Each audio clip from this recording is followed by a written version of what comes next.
Nazdar. Čím dál tím víc se setkávám s tím, že nevíte, jak se jedí microgreens, tak já vám to teda ukážu. Tady jsem si připravil můj oblíbený hrášek z farmy Kněževes od Maxe a Tadeáše.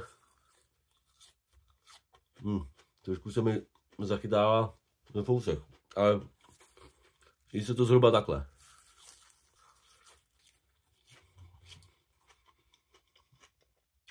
Na později.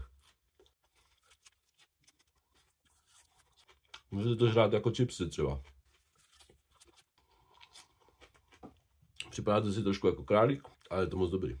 Představte si, jako když jíte hraškový lusky. Akorát, že ještě 10krát lepší. Kluci to už pěstují i bio.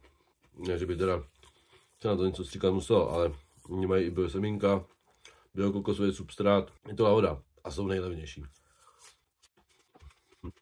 Vzal jsem si asi tak 30 gramů. Myslím, že na snídaní dobrý.